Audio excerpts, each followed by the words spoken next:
Buenas noches para todas y todos, un placer estar acá, un placer acompañar nuevamente a Ida, es un privilegio, no es la primera vez y siempre es un honor. Agradecerle también a Martín Fernández, el director de la editorial y Estuario, por la invitación. Y lo que quería decirles a ustedes es que si siempre dicen que presentar un libro es una celebración, hoy quiero que celebremos doble, porque dentro de 2 semanas Ida Vitale cumple 100 años, el 2 de noviembre. Entonces,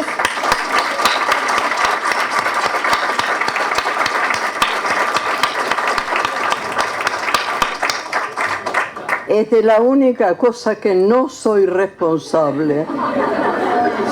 Pero igual queríamos darte esa muestra de cariño, de celebrar el cumpleaños por anticipado, que no todos los días se celebran los 100 años y no todos los días se celebran con una poeta como Ida Vitale, que además de tener la trayectoria que tiene y la cantidad de premios que ha ganado súper merecidamente, tiene también en su haber el premio Cervantes. Sin embargo, hoy no vamos a hablar de la poeta Ida Vitale. ¡Qué suerte!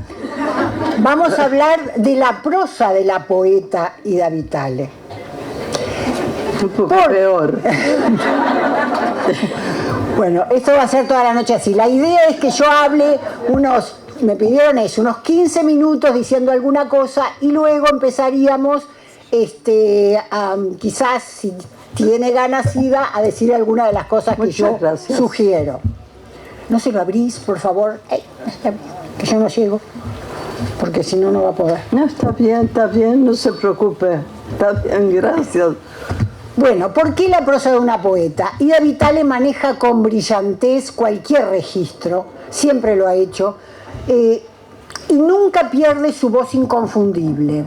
Tiene acostumbrado al lector a mudar de registros, y el que nos importa hoy es el de la prosa, que no es solo una prosa, sino que son diversas modalidades de la prosa. Ella ha escrito crítica literaria, ha escrito ensayos, ha escrito memorias, ha escrito homenajes, descubrimientos, reseñas particulares de algún escritor, visiones panorámicas.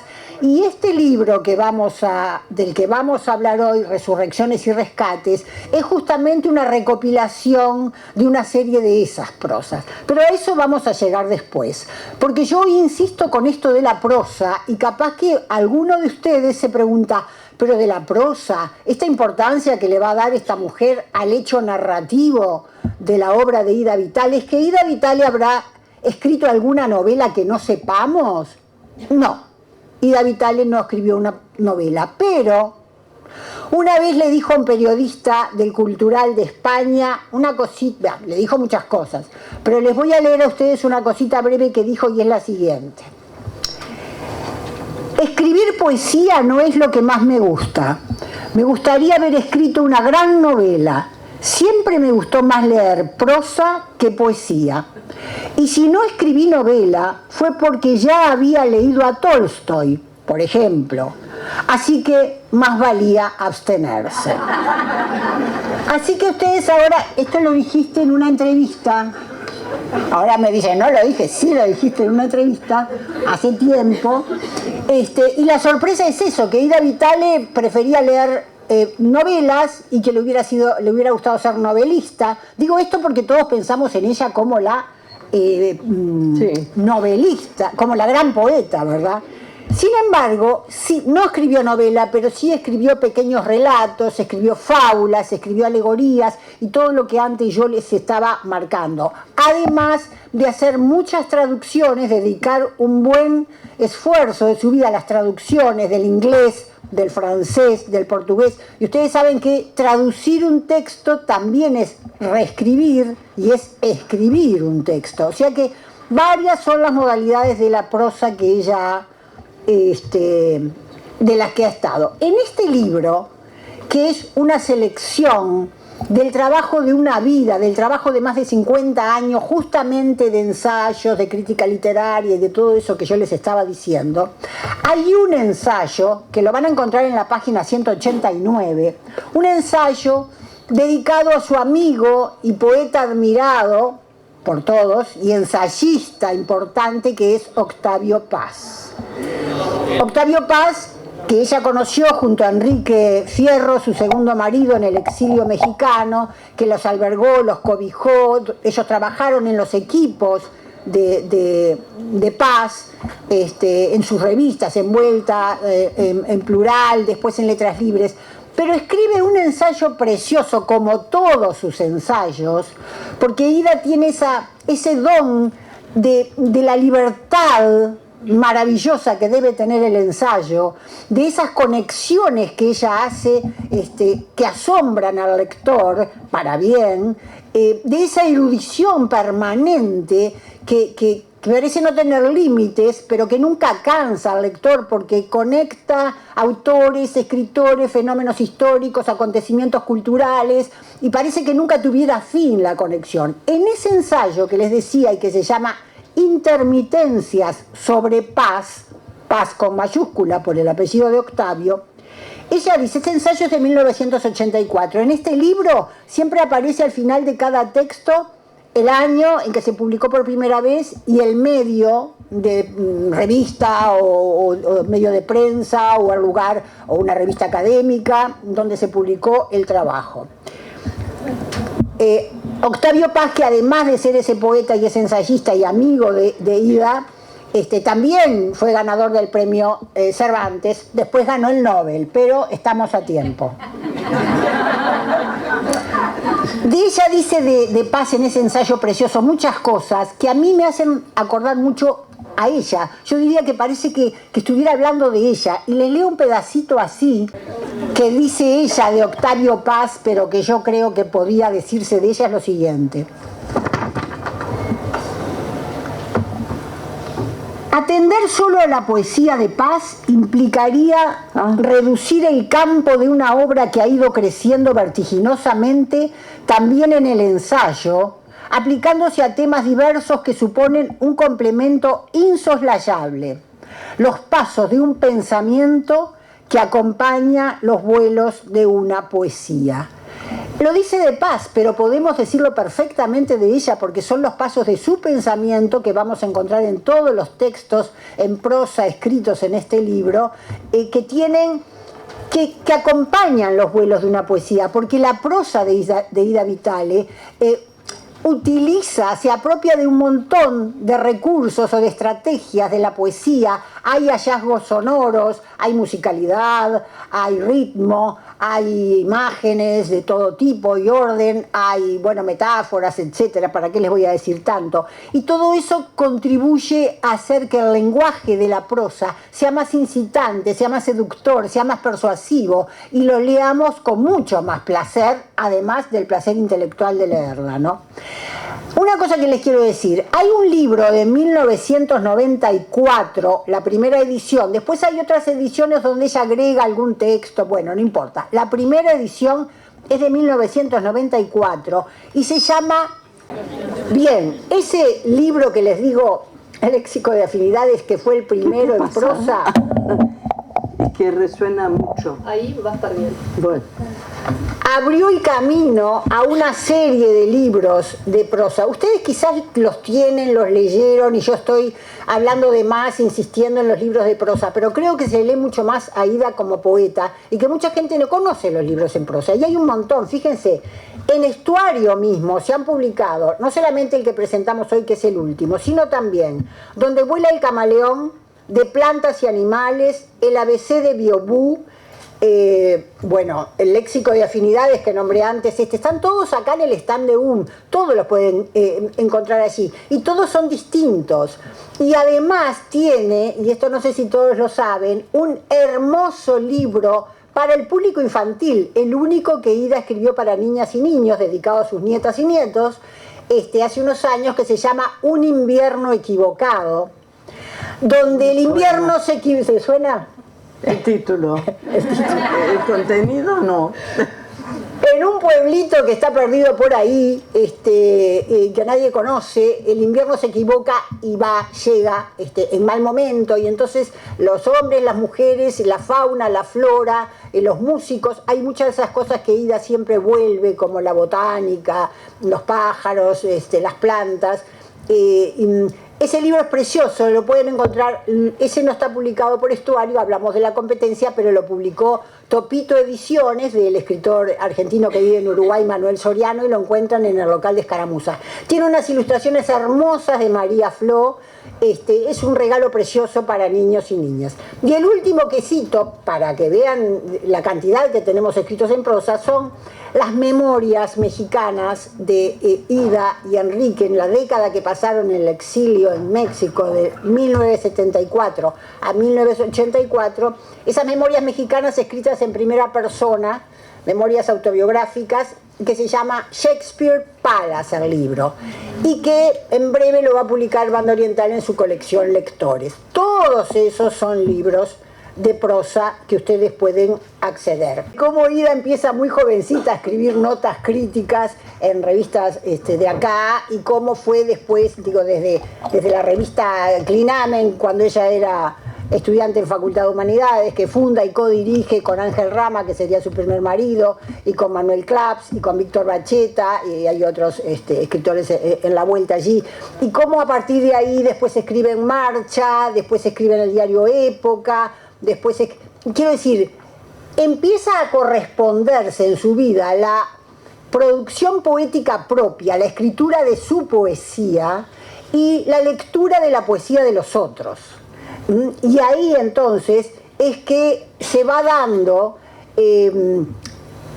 la obra inmensa que tiene Ida, y que es menos conocida quizás por quienes no están muy en la cosa, de crítica literaria y de ensayista. Como todo esto se me fue un poco de las manos, como se imaginarán, me parece que lo mejor, Ida, es... Yo anoté acá, previendo algún problema de comunicación entre nosotras, anoté acá algunas cosas que tú mencionás en este libro y que si tenés ganas me gustaría que hablaras. Por ejemplo, mira, ¿sabés quién cumpliría 100 años hoy? A un autor que a ella le gusta muchísimo, le importa, y que aparece acá, y que es Ítalo Calvino. Hoy cumpliría 100 años, murió con 61, fíjense qué joven murió. Entonces quería que empezaras hablando, y yo dejo todo lo que iba a decir porque ya es demasiado interrumpido, es un lío, alguna cosa de las que por acá decías de Ítalo Calvino, o de las que quieras sobre Ítalo Calvino. ¿Te parece bien? ¿En ese libro? En tu cabeza y en tu corazón. Ah, en mi cabeza sí. Bueno, uno vive admirando a escritores que no conoce. Y Calvino lo descubrí muy temprano, como muchos de ustedes quizá, y lo admiré siempre. Hubiera querido, uno siempre piensa que quiere conocer a algún escritor. Bueno, yo hubiera querido conocer a Calvino, porque no sé, todo en Calvino para mí era perfecto. Sus temas, su manera de escribir. Bueno, supongo que eso depende mucho de cada uno y también de las circunstancias. Pero la verdad es que uno se acostumbra a mirar muchos a Europa, y Europa no siempre ofrece una imagen pareja, invariable. Hay escritores que no me gustan, por más que pueda admirarlo, porque eso es una cosa distinta. Uno puede admirar mucho a alguien, digamos, objetivamente, porque valoriza lo que ha escrito, porque tiene en cuenta las dificultades que superó. En fin, con cada escritor se puede tener argumentos distintos para quererlo o no quererlo. No sé, de pronto los escritores escriben con una espontaneidad peligrosa y pueden, por ejemplo, hablar mal de un escritor que a nosotros nos gusta mucho. Eso ya plantea un choque inicial que puede ser o no superado. Yo creo que tenemos que acostumbrar a superar todos los choques, pero en fin, algunos no se puede, o consideramos que no está bien proponérselo tampoco. Cuando uno quiere mucho a un escritor, primero tiene que averiguar por qué ese escritor es nuestro favorito. A veces uno es atraído inconscientemente por cosas que si tuviera que objetivarlas costaría. Bueno, tampoco creo que tengamos que plantearnos ningún problema cuando un escritor nos gusta. Quizá el problema haya que planteárselo cuando el escritor no nos gusta. A ver si somos nosotros los que ponemos un freno, o simplemente nos pasa con ese escritor lo que nos pasa con alguna persona, o lo que le pasamos a alguna persona. Bueno, esto es una cosa tan personal y tan además de cada momento. A veces, sobre todo los que tenemos o hemos tenido una familia más o menos inquieta, en el sentido de que aspiran a intervenir en nuestros gustos y entre nuestras lecturas, que puede estar bien o no estar bien, nunca se sabe. A veces el hijo sale leyendo mejor que el papá o la mamá, el hijo o la hija. Bueno, sobre todo que la literatura es una cosa tan de edad, de circunstancias, de momento. A veces queremos tener la total confianza en lo que dice el autor, y sin embargo hay algo que puede ser el gusto del autor que no nos va totalmente. Eso, un lector y un autor van a tener la misma relación que dos seres humanos cualquiera. Quizá, claro, hay un cierto prestigio, no siempre justificado, en que porque alguien publicó un libro o publicó un artículo, por el hecho de que lo que dijo está impreso, adquiere un peso, un prestigio. Bueno, siempre ante un ser humano o ante una lectura tenemos que analizarnos nosotros también, ¿no? Bueno, eso nos pasa sobre todo a los que leemos un poco atropelladamente, de repente a una edad que no nos corresponde. Los libros tienen su edad como la tienen los lectores. Yo de chica había una biblioteca debajo del teléfono. El teléfono era muy concurrido, porque en general, por lo menos concurrido por mí, porque en lo general la gente de la familia prefería no atenderlo y me delegaban la responsabilidad de decir que no está. Bueno, esas cosas pasaban. Y bueno, ahí había una biblioteca que, como yo estaba muy a cargo del teléfono, me tocaba también ver los libros que estaban abajo. Y a veces había libros que yo decía, bueno, yo creo que es culpa mía que no me guste. Todavía no es el momento. tuve esa suerte, quizá porque había un tío que estaba un poco enfermo y estaba mucho en la casa y era muy paciente. Y yo le guardo un gran agradecimiento porque el pobre tuvo que soportar toda su vida un nombre poco usual. Se llamaba Pericles. Creo que no es un nombre que hoy se usa y mucho. Y yo siempre para consolarlo le decía, Pericles, rey de Tiro. Porque en algún lugar había oído de un Pericles que había sido rey en un lugar para mí totalmente ignorado que se llamaba Tiro. Así que bueno, él me lo agradecía.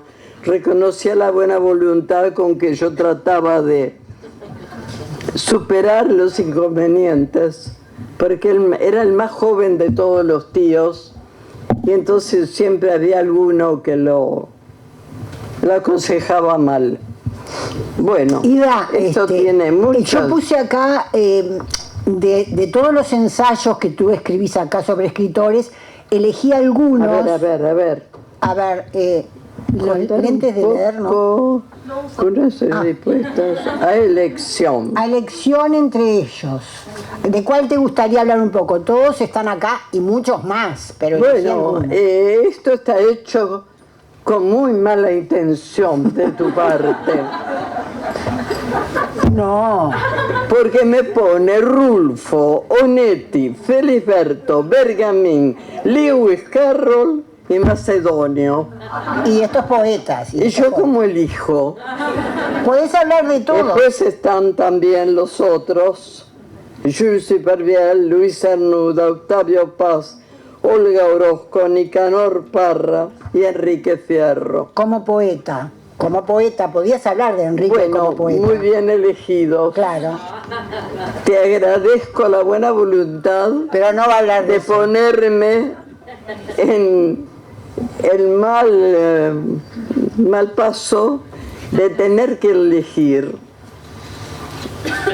En realidad, uno elige los escritores siempre de una manera más que nada subjetiva. Siempre hay una explicación. Lewis Carroll y Macedonio.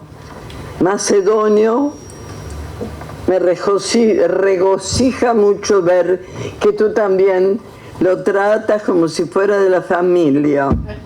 Se trata de Macedonio Fernández, pero Macedonio es Macedonio para todo el mundo. Yo no lo conocí, y eso que estaba ahí en Argentina, en Buenos Aires. Bueno, todos ellos han estado muy cerca, no de mí, pero de mi entusiasmo, de mi cariño, algunos, claro.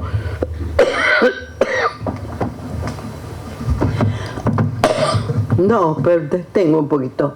Gracias.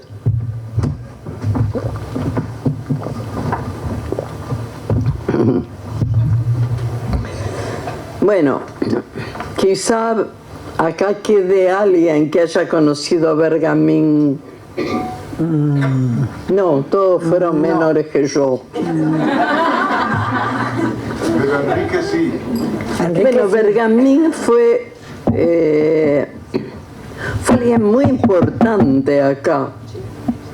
Muy importante, aunque no todos los que estuvimos cerca de él lo hayamos disfrutado igual, lo hayamos agradecido igual.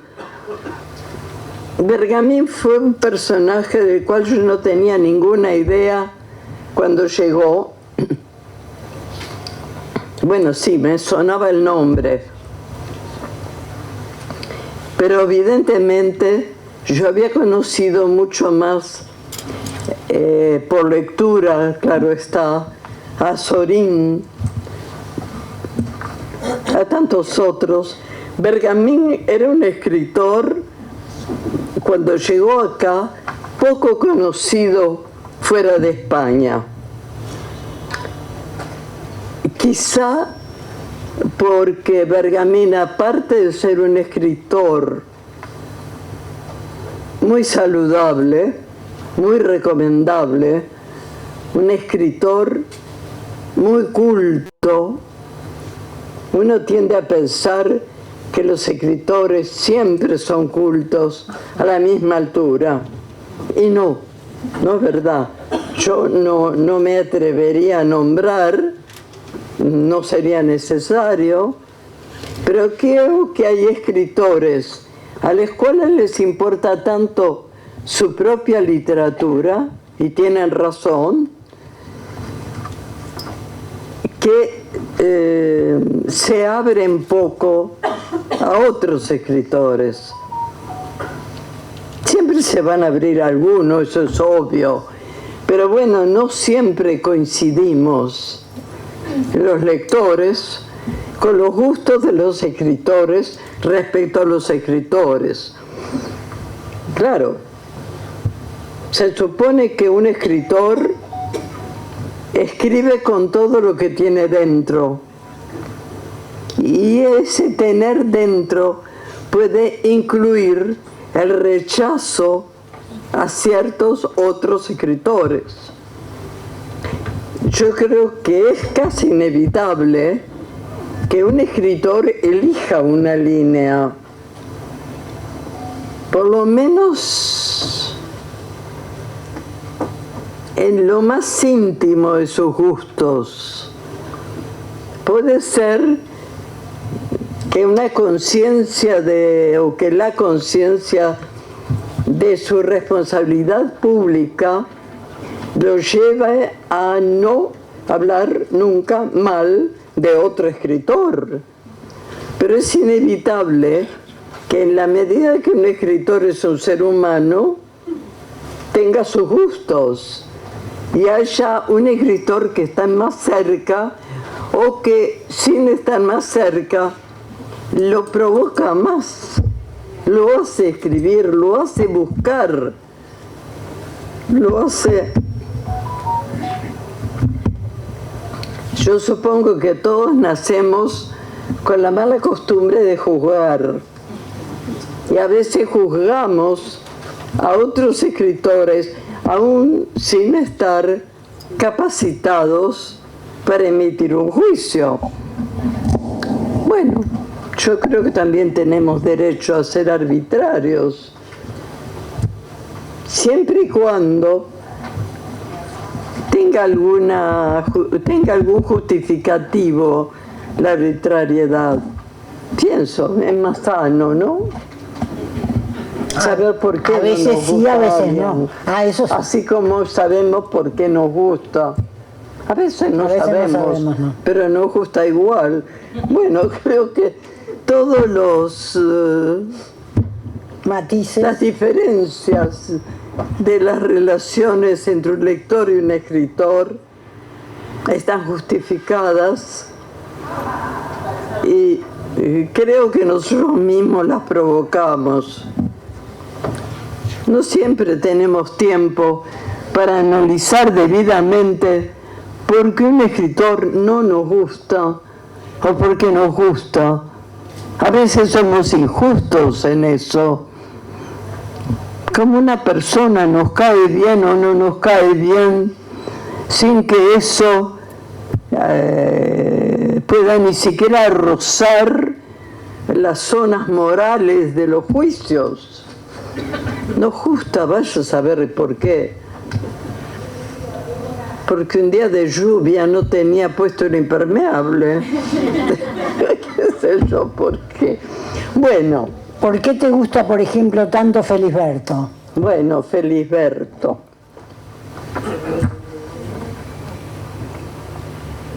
Creo que Felisberto me gustó siempre, porque hay escritores que no siempre hay una relación de capacidad en el lector y también en el escritor. El escritor quizá no escriba para todos, de la misma manera que el lector no va a aceptar a cualquier escritor. Tenemos gustos. Nos gusta el verde y no nos gusta el violeta. Qué sé yo, en todo hay una inclinación que debe tener alguna remota justificación.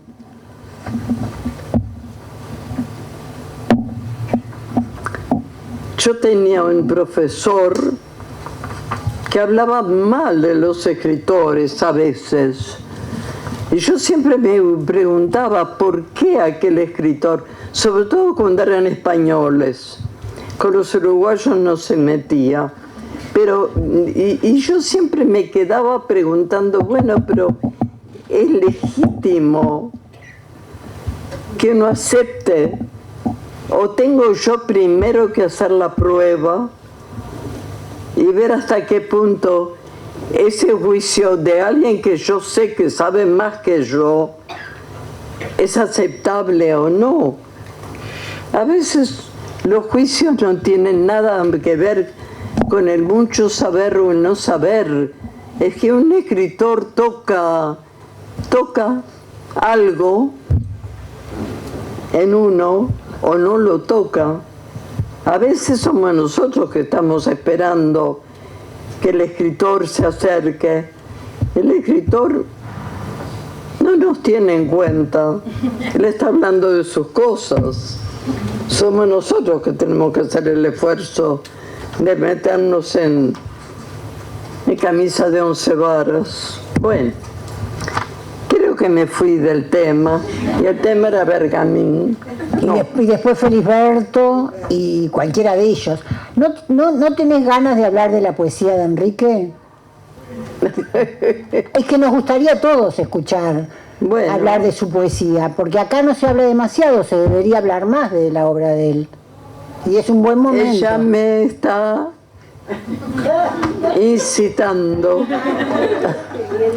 a hablar de alguien de quien me cuesta hablar en términos literarios. Es decir, no es que me cueste, es que no me valen solo los términos literarios. De repente yo me sentí frente a Enrique Fierro, que después fue mi marido, más inclinada a juzgarlo que a otros escritores, porque lo conocí primero como escritor que como ser humano. Y eso lleva, después, cuando uno conoce al ser humano, trata de ver si hay coincidencia o no. Y a veces las coincidencias no están a la vista, no son superficiales. Bueno, ella, todos los que me puso son más o menos escritores que admiro. Quiero decir que escribo, que admiro más o escribe. Bueno, ella me puso antes que nada Jules Supervielle, que tiene una ventaja, creo que respecto a casi todos, y es que yo lo leí muy joven. Fue de los primeros escritores que leí en francés, porque en casa estaban, bueno, había francés clásico, y eso esperó mucho para que yo llegara, pero con Supervielle hubo un contacto. No quiero pensar que es porque Supervielle en parte era uruguayo. Yo cuando lo leía no lo sentía uruguayo. Pero esa es una de las raras cosas a estudiar o a no estudiar que tiene la literatura. Porque hay escritores que nos pueden rechazar de entrada, aunque cuando los analicemos no haya nada que pueda implicar un rechazo. Pero hay algo, sin embargo, que se nos escapa, que bueno, voy a insistir un poco más adelante. Bueno, eso nos pasa sobre todo al que empieza a leer de muy joven. En casa, debajo del teléfono, había una colección de libros clásicos, es decir, libros que ya nadie leía, que es una de las acepciones posibles de clásicos. Los libros, a veces los libros que nos enseñan en el liceo, si tenemos suerte, o en la escuela si tenemos más suerte todavía, nos acercan definitivamente. Nunca revisamos esas lecturas, o si las revisamos es para confirmarlas. Supongo que en el caso de cada uno hay un escritor que fue favorecido especialmente en un momento, sin necesidad de alguien que nos dijera es bueno. Simplemente algo leímos que nos tocó, simultáneamente puede ser con algo leído que no entendimos. A veces no entender es muy útil. A veces el no entender no lo traducimos como bueno, no es para mí.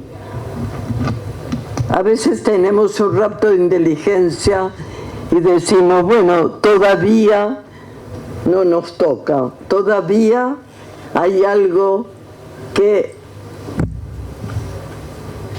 nos falta para llegar. A veces es la lectura de otro autor, aunque los escritores no están puestos en escalones o en cursos. A veces estamos más cerca de uno que de otro que no terminamos de entender bien, o de pronto ese que no terminamos de entender bien es el que nos insiste, nos busca.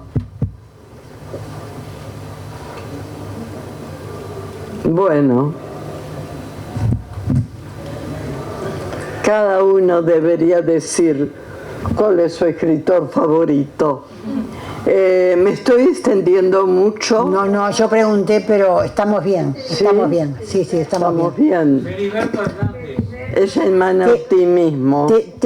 Te reclaman a Felisberto. La verdad que Felisberto me llamaba la atención porque lo sentía distinto de todo. No sé si él bueno, es que uno empieza a leer de repente cosas que no son las que después nos van a seguir gustando.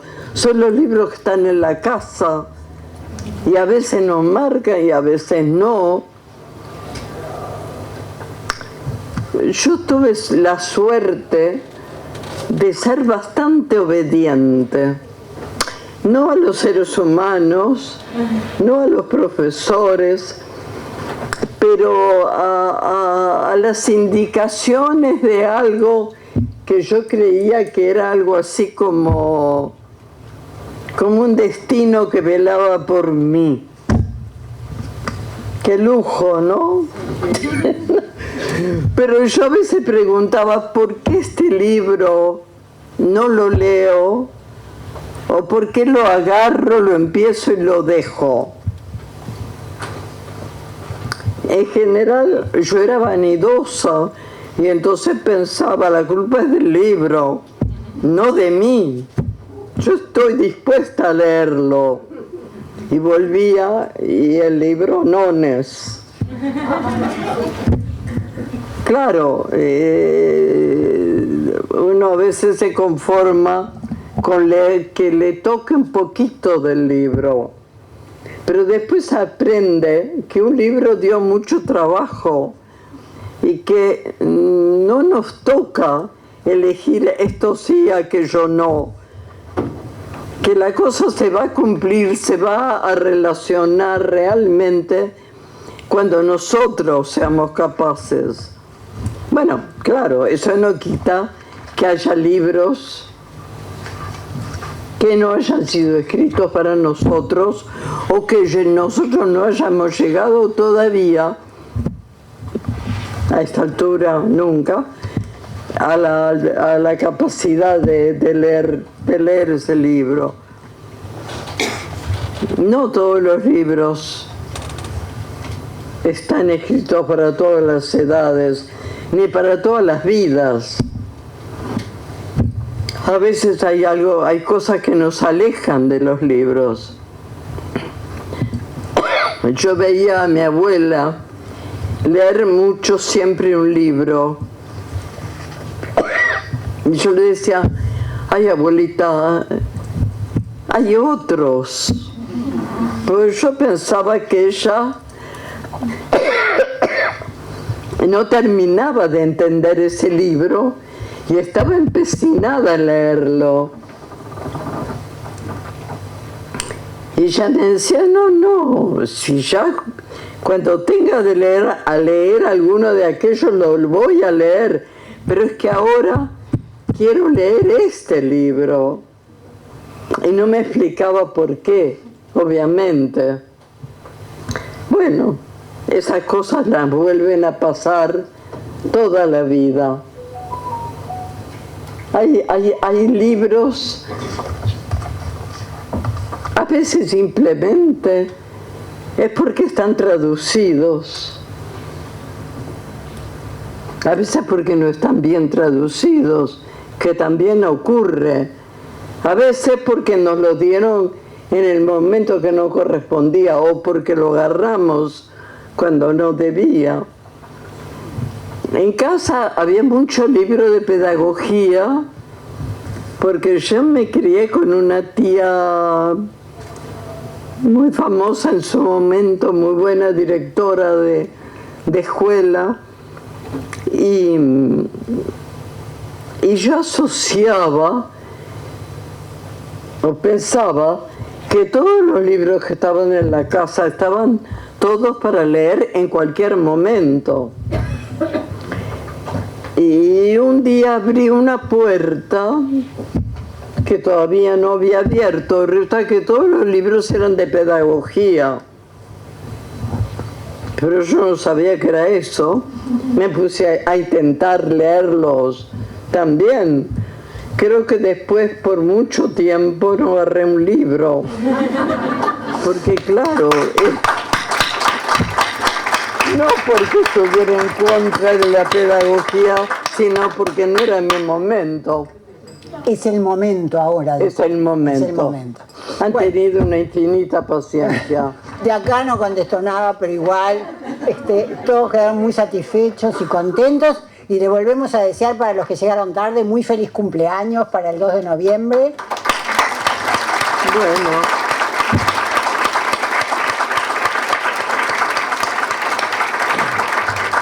Los que estaban en la puerta para que no se escapara ningún oyente aburrido, ya están libres. Bueno, gracias. Gracias por la paciencia. Y perdón por el divague. No, nada. ¿Qué? Para Alicia. No, sabe. Hace poco le presenté el de literatura infantil, el de Papito del Todo.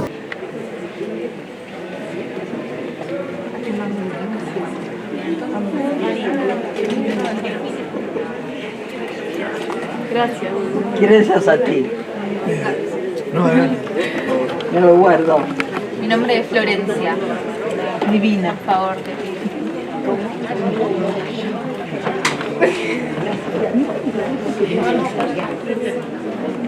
Ah. Isolda con toda la barba. Bueno.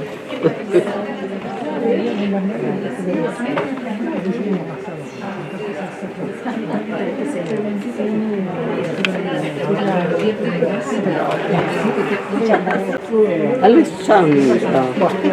Apellido italiano. Requena. Requena. Español. Alessandra. Bueno.